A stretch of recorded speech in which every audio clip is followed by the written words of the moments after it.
Hey, it's Marie Forleo, and you are watching Marie TV, the place to be to create a business and life you love. And this is Q&A Tuesday, except it's not a normal Q&A Tuesday because I am not answering the question today. Once again, I have a special guest. He's been on the show before, and I am so pleased to have him again. It's my friend, New York Times bestselling author, Ramit Sethi, who wrote, I Will Teach You to Be Rich. Ramit, thanks for coming back on. How's it going? It's going awesome. And we're gonna have some fun today because one of the things I love about you, you're a great entrepreneur, you're a great teacher. You sell information products and training programs, and you're quite successful at it. So congratulations, and I know your products and your services, you actually don't have services, your products help a lot of people.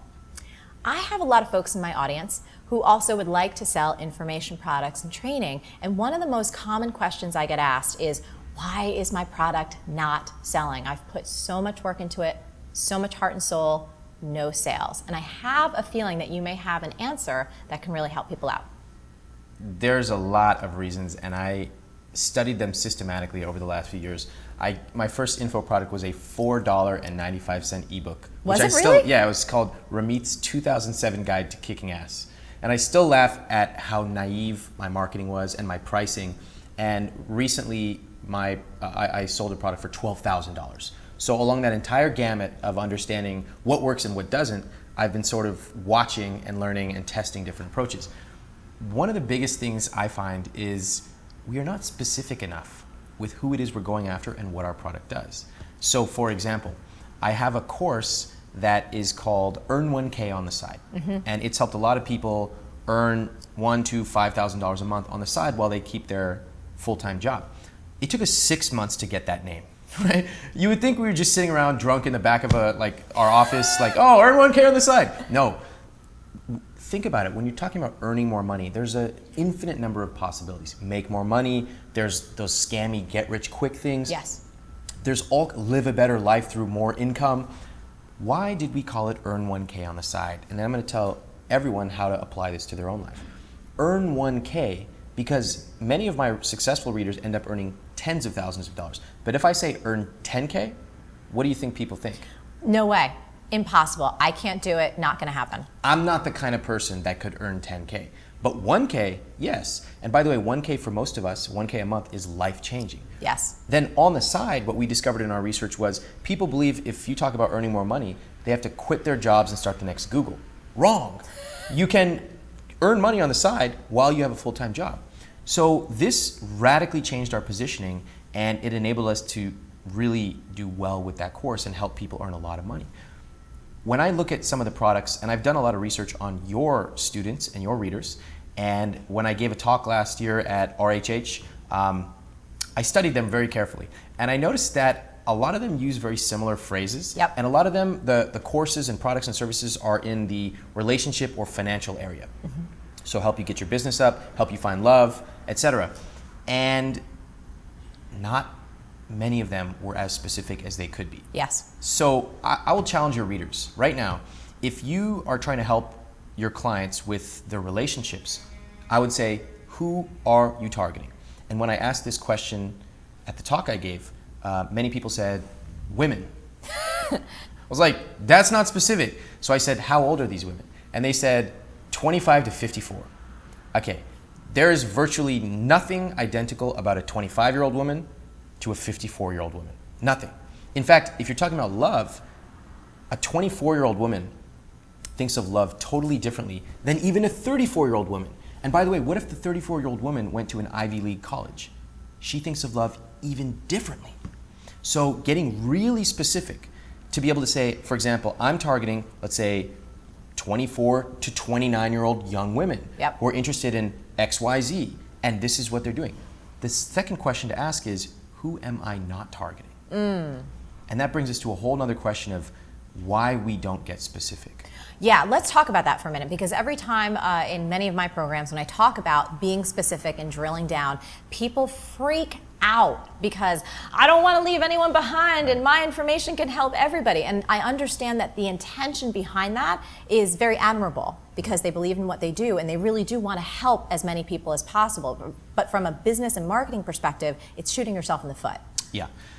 In a world of infinite choices, when you see something that is not directly for you, You close the window and move on. So if I'm, let's say, a young man, Yep. and I'm looking for some shirts, and I go onto this website, Nordstrom.com or whatever, and I see the shirt, and so I click to zoom in, and there's a guy modeling it, and it's a guy that kind of looks like me. He's young, he's wearing these kind of shoes. I'm like, all right. Then I click to the next photo.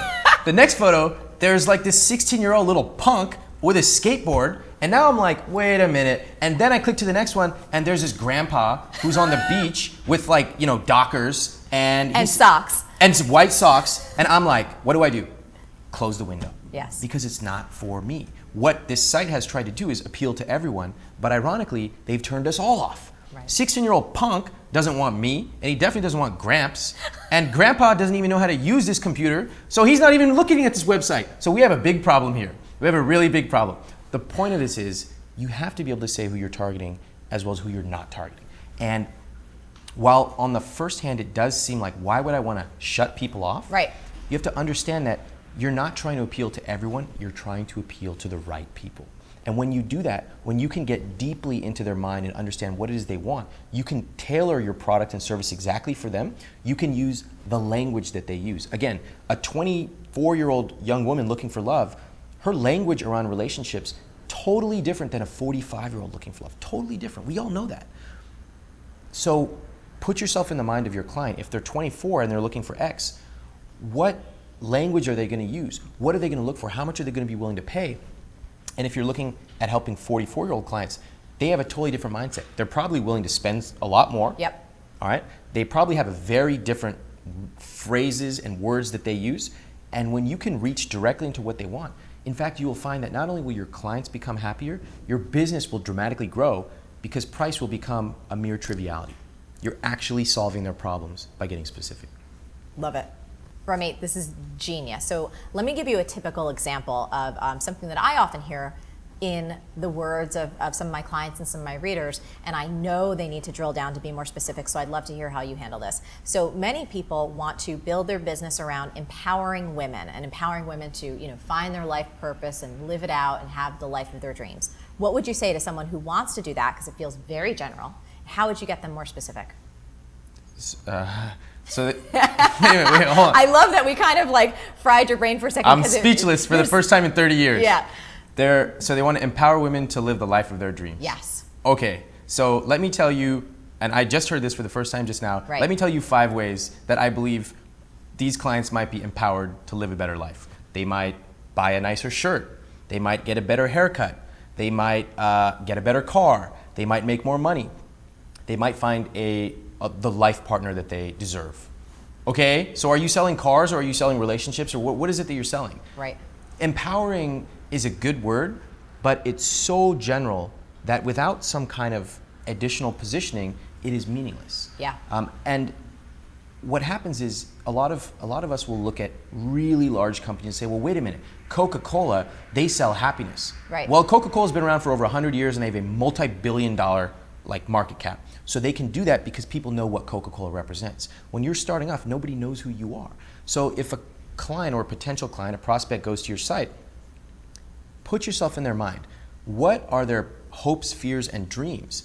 And when you say empowering women, let's get really specific. Are you talking about helping them with their relationships or with their job and their career or their finances? If so, I would suggest starting off with one of those, nailing it.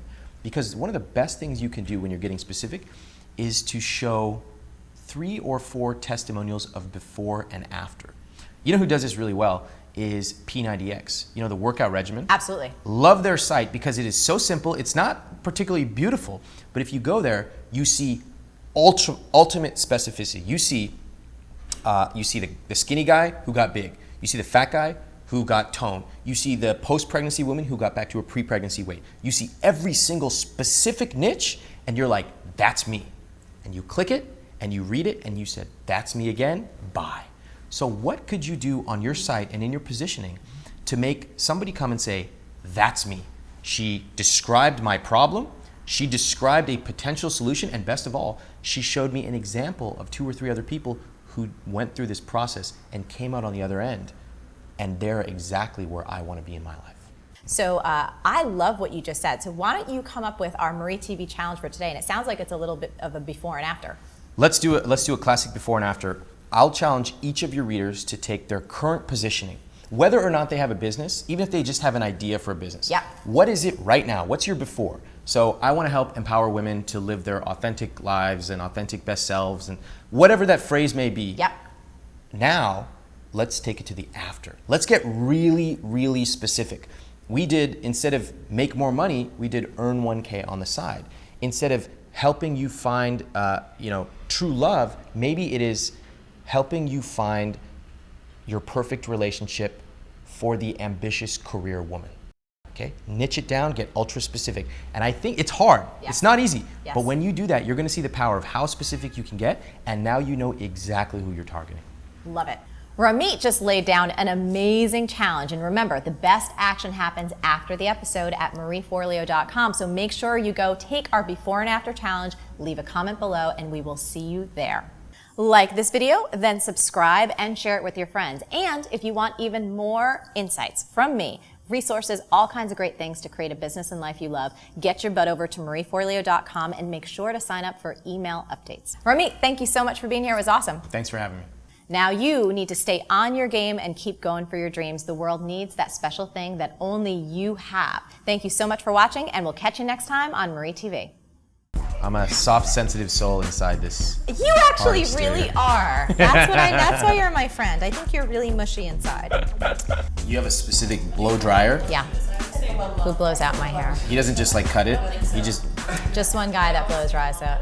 wow, that's some niche right there.